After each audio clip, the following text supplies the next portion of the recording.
इसमें तो electrostatic force में होता क्या, जैसे जब हम लोग रब किए तो क्या होता है, स्केल में है ना इलेक्ट्रॉन्स आ जाते हैं हम लोग के सर से, क्योंकि हम जब मतलब चार्ज करने का भी बहुत सारे मेथड होते हैं, ठीक है ना। 11th में तुम लोग पढ़ोगे कि इंडक्शन से चार्ज होती है, ठीक है ना, और फिर मतलब फ्रिक्शन से भी होती है, और एक और मेथड होती थी कंडक्शन। हाँ, 3 मेथड होती है, कंडक्शन, इंडक्शन और फ्रिक्शन, ठीक है।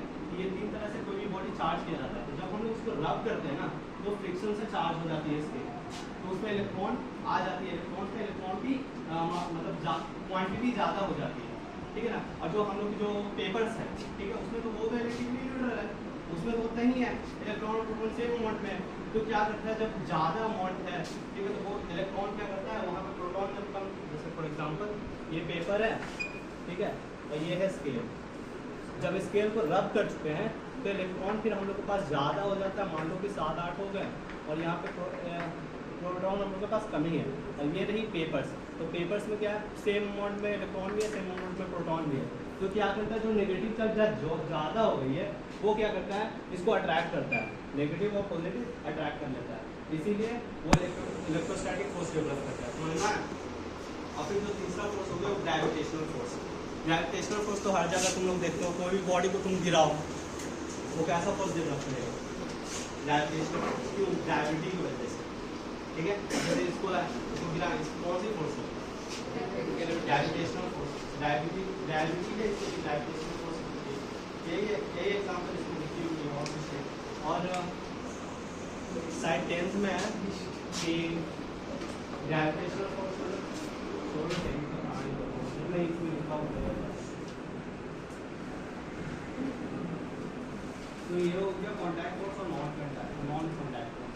अब यहाँ पे फ्रिक्शंस, टाइप्स ऑफ फ्रिक्शन। तो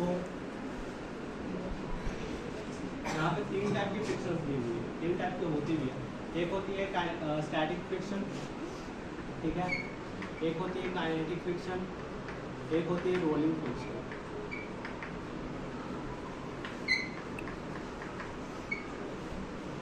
अब इसकी वर्ड से ही पता चलता है कि स्टैटिक को मतलब मैंने क्या बताया, रेस्ट पे, ठीक है ना, रेस्ट पे। तो एक बात बताओ कि ये जो बॉडी, ठीक है, ये रेस्ट पे क्यों, पहली बात तो इस पर फोर्स जो हर जगह से लग रही है वो नेट फोर्स 0 है, ठीक है ना।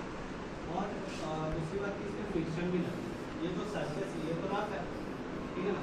फॉर एग्जाम्पल ये बॉडी, ठीक है ना, अब ये तो अभी है, ठीक है, इसमें सारे फोर्स इधर से सारे फोर्स 0 लग रही है, तो इसीलिए हम इसको मतलब ये नेट फोर्स 0 है, ये मूव नहीं कर रहा, रेस्ट है।